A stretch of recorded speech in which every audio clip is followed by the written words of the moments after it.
Sa walang tigil na operasyon ng Southern Police District laban sa illegal na droga, naaresto ang 3 high-value individual sa isinagawang bypass operation sa Barangay Lower Bicutan, Taguig City. Patrolwoman Meritone Beba sa report.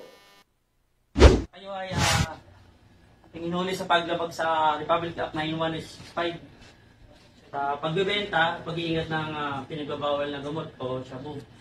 At kayo rin ay hindi karapatang manahimik o magsawalang kibo.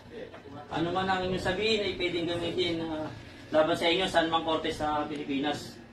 Sa pagtugis ng mga otoridad laban sa iligal na kalakalan ng droga, matagumpay na naaresto ng District Drug Enforcement Unit, katuwang ang District Intelligence Division ng SPD at Substation 9 ng Taguig City Police Station ang 3 bagong tukoy na high-value individual sa isang high-impact bypass noong August 8 taong kasalukuyan.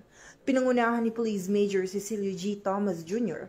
ang operasyon na isinagawa sa loob ng isang hotel sa Manuel Quezon Road, Barangay New Lower Bicutan, Taguig City.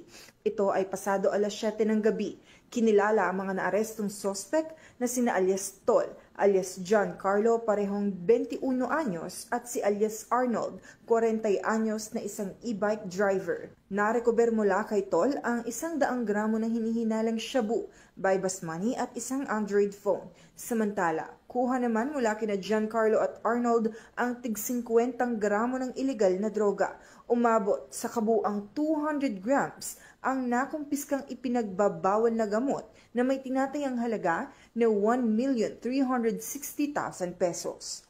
Mahaharap ang mga sospek sa kasong paglabag sa Section 5, 11 at 26 Article 2 ng RA 9165 o ang Comprehensive Dangerous Drugs Act of 2002.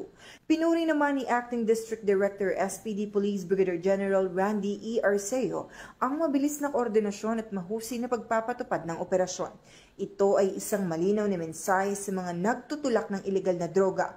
Walang humpay ang pagtugis ng Southern Police District at walang kriminal na aktibidad ang makakalusot sa aming radar. Kasalukuyang nasa kustodiya na ng Taguig City Police Station ang mga naarestong sospek para sa nararapat na disposisyon at pagsampa ng kaukulang kaso. Mula dito sa Southern Police District, ako ang inyong PNN correspondent, Patrolwoman Meritone Beba, alagad ng batas, tagataguyod ng Bagitang Police.